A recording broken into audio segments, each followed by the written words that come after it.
Ngayong umaga po, nananawagan na ang Senado ng mga imbalsamador, yung mga may karanasan at may karunungan sa pag-iimbalsama. Baka magtatanong po kayo, bakit ka Eric, sino bang namatay? Ang namatay po ay ang impeachment na bogus. Rodel Cornetes. Pa-shout out, good job sa Senado. Natulog na at knockout na po ang impeachment complaints na bogus at naideklara ng Korte Suprema na unconstitutional and void ab initio. From the very start po, walang bisa dahil ito ay lumabag sa saligang batas on the one-year bar rule sa mga pagfa-file ng impeachment complaints against an impeachable officer, and besides, malawakan at lantaran na nilabag po ang tinatawag na procedural and substantial due process, na bahagi po yan ng doktrina ng equal protection of law.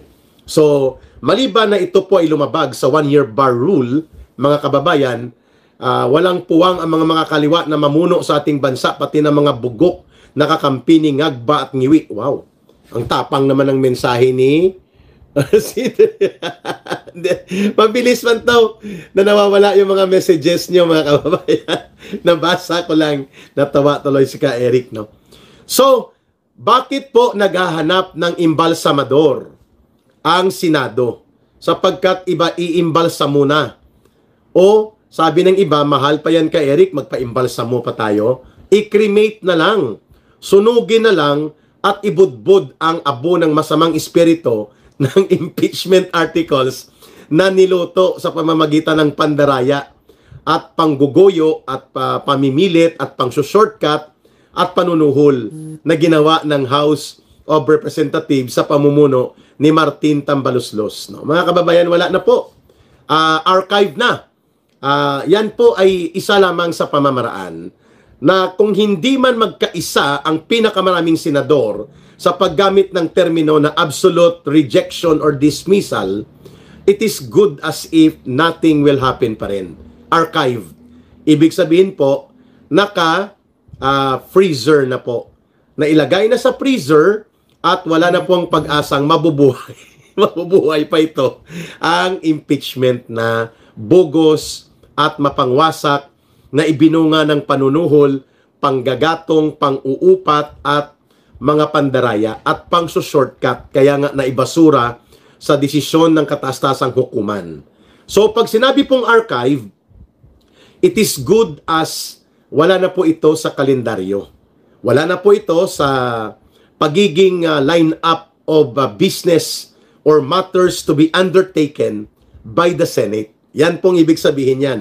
Ang technical effect po ng archive, kung ang remanded noong June 11 na desisyon ng Senado nang mag-convene at mag-constitute sila as impeachment court, ang remanded was technical knockout ang effect po noon, binalik sa House of Representatives dahil maraming question, marami pong mga alingas-ngas at maanomaliyang circumstansya na hindi po naliliwanagan ang Senado, and out of the 11 requirements to be explained supposedly ng House of Representatives po, ang 5 doon ay mga katanungang naging batayan ng mga senador nang ibinalik po on a vote of 18-5 noong June 11.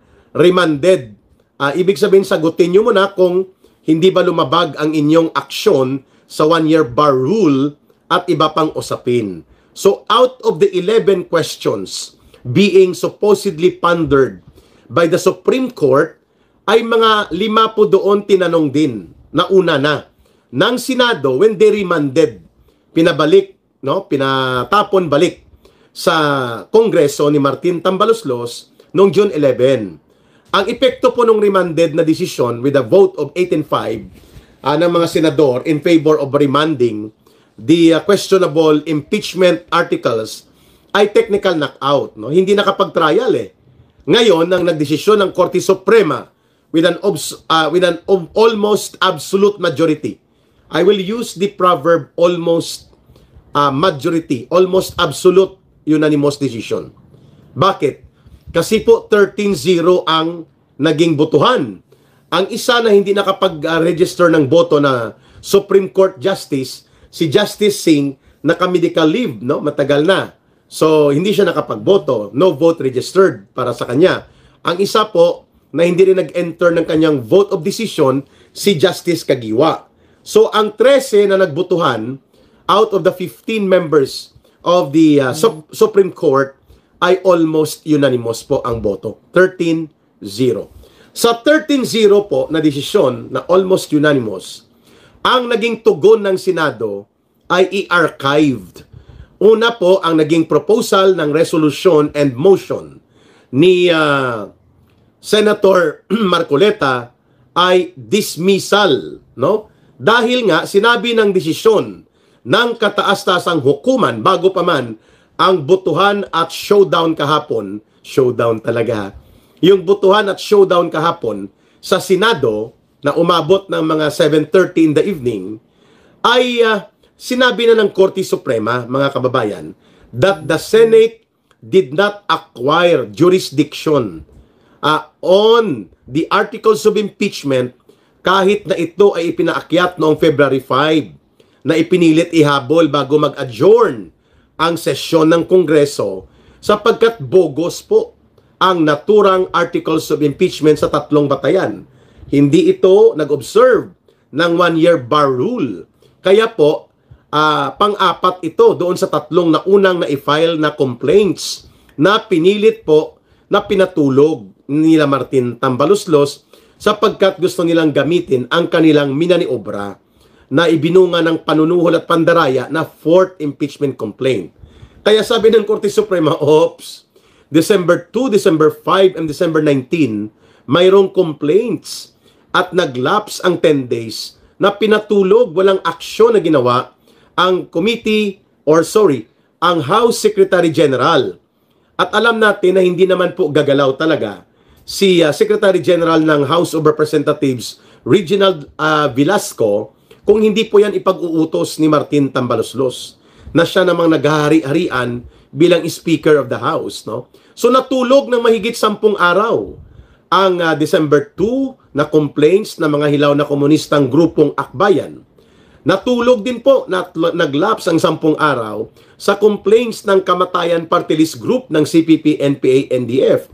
At natulog din po ang pangatlong complaints na ipinasok ng grupo ng mga clergy daw for good governance, mga pakialamero at sausawero na mga pari at mga obispo. So tatlo, December 2, December 5, December 19. Natulog ito at lahat naglapse ng 10 days. Therefore, sabi ng Korte Suprema, without action categorically on the part of the House of Representatives under the constitutional definition of an impeachment complaint being initiated 10 days without action upon official receipt of the complaint na tatakan na received, it is deemed initiated. So bakit ka magpapalabas ng pang-apat na impeachment complaints noong February 5 na ang pagitan ay kulang-kulang lang 2 buwan?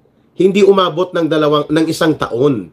Yan ang unang ground kung bakit po binabanggit ng Korte Suprema na nilabag ng House of Representatives ang tinatawag na constitutional provision on the 1-year bar rule. And so therefore, it is incumbent on the court to interpret the Constitution and render the ruling.